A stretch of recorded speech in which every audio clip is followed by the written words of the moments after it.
আসসালামু আলাইকুম রহমতুল্লাহি ওয়া বারাকাতুহু। কেমন আছেন? আশা করছি আমিও ভালো আছি। আপনারা লাস্ট আমার পেজে যে পোস্টটা দেখছেন সেটা হয়তো অনেকে মনে করতেছে যে এটা অন্য কেউ পোস্ট করছে, সেটা আমি পোস্ট করছি। এবং এই উদ্যোগ যে জিনিসটা চলতেছে আর কি, এই ঝামেলাটা যে কলরবের জিনিসগুলো, কলরবের যে সংগঠনটা, এগুলো পুরোপুরি লিখে নেওয়া হয়েছে। এই বিষয়টা অন্য কেউ ষড়যন্ত্র করতেছে না, এটা সরাসরি আমাদের ফ্যামিলি থেকে, আমার আম্মু, মামা, চাচা, মানে এরা নিজেদের ভিতরেই। এখন আমি কখনো লাইভে আসিনি, এই জন্য হয়তো বা একটু কথায় ভুল হইতে পারে, সবাই ক্ষমার দৃষ্টিতে দেখবেন। তো আজকে আমি কিছু প্রশ্ন নিয়ে আসলাম। অনেকে বলতেছে যে গালিব, তুমি ভুল পথে হাঁটছো, যারা তোমাকে এতদিন বড় করলো, এত কিছু করলো, তাদের সাথে তুমি এরকম ব্যবহার করতেছো। এখন সবচেয়ে বড় কথা, আমার ফ্যামিলি যেদিকে আছে এদিকে তো অবশ্যই আমাকে থাকতে হবে। আর এরপরও আমি যখন মানে এই যে বিষয়গুলো সব কিছু যখন জানতে পারলাম, আমি নিজে নিজে বিশ্বাস করতে পারতেছি না যে মানে এইরকম কিছু হইতে পারে। আর দেখুন, কলরব শুধুমাত্র একটা সংগঠন না, এটা একটা ব্যবসায়িক প্রতিষ্ঠান।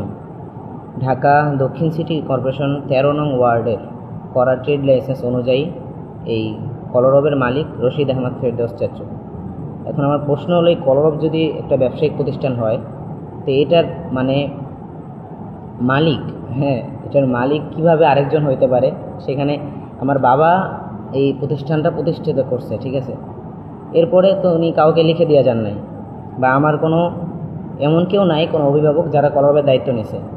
আব্বু মারা যাওয়ার পরে অন্য যারা ছিল আমার ফ্যামিলি থেকে সকলেই ইয়ে করছে যে কলরব যারা চালাইতেছে ওদের হয়তো ভালো অভিজ্ঞতা থাকতে পারে। তো সেই অনুযায়ী ওনারা কিছু মানুষকে দায়িত্ব দিছে যে তোমাদের কলরব তোমরা চালাও। তো এরপরে আস্তে আস্তে এত বছর পরে জানা গেল যে মানে আমি শুনলাম যেইভাবে ট্রেড লাইসেন্স করা হয়েছে, আরও বিভিন্ন কিছু। তো এটা খুবই দুঃখজনক। মানে আমার প্রশ্ন হচ্ছে, উনি কীভাবে মালিক হইলেন? ঠিক আছে, কলরবের মালিক রশিদ আহমদ ফেরদৌস চাচু, উনি তো নিজে কোনো শিল্পীও না বা কিছু না, উনি কীভাবে মানে কলরবের মালিক হইলেন? এটা হলো আমার সবচেয়ে বড় প্রশ্ন।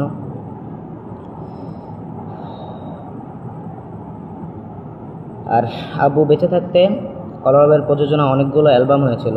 ব্যবসা প্রতিষ্ঠান না হলে প্রযোজনা কিভাবে করে?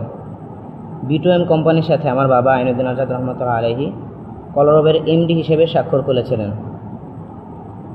তো একটা সংগঠনে কোনো এমডি হয় না, যেহেতু আব্বু এমডি হিসেবে স্বাক্ষর করেছিলেন, এর মানে এটা একটা ব্যবসায়িক প্রতিষ্ঠান, এটা আপনাকে মানতেই হবে।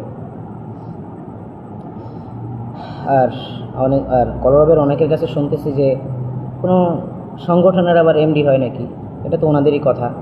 তো সংগঠনের কোনো মালিক হয় না, নেতৃত্ব বদলাতে থাকে। কিন্তু আমার বাবা তো এটাকে সংগঠন, শুধু সংগঠন রাখেন নাই, ওখানে সুরকেন্দ্র নামে ছিল, আর অনেক কিছু ছিল। তো সব কিছু মিলে একটু নার্ভাস, ঠিক আছে, একটু সমস্যা হচ্ছে।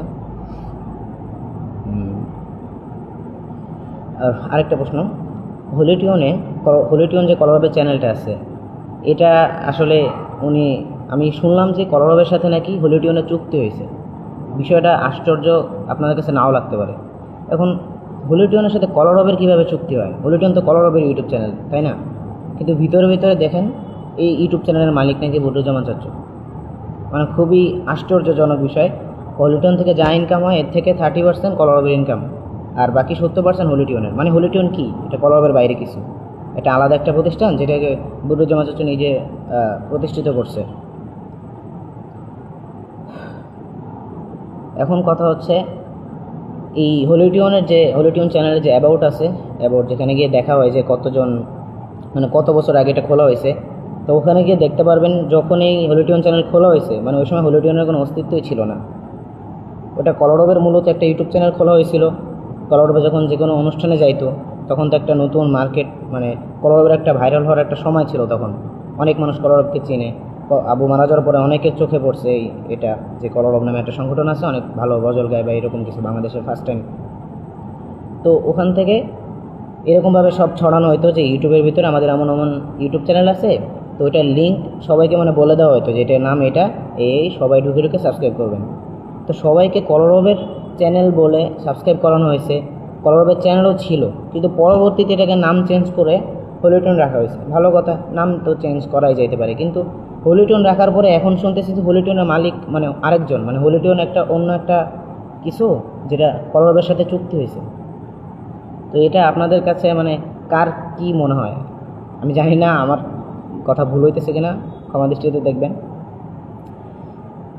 হ্যাঁ, আর আরেকটা কথা যে আমরা যে এই যে উদ্যোগটা নিয়েছি আমাদের ফ্যামিলি থেকে, এই উদ্যোগটা পাওয়ার পরে মানে দেখার পরে আমাদের অনেকের কাছে, যেমন আমার আম্মুর কাছে বা অনেকের মানে এরকম হুমকি আসতেছে যে ওই ছোটোকালে মাদ্রাসায়, যারা মাদ্রাসায় পড়েন আপনারা জানেন মাদ্রাসায় অনেক ধরনের দুষ্টামি উল্টাপাল্টা হয়।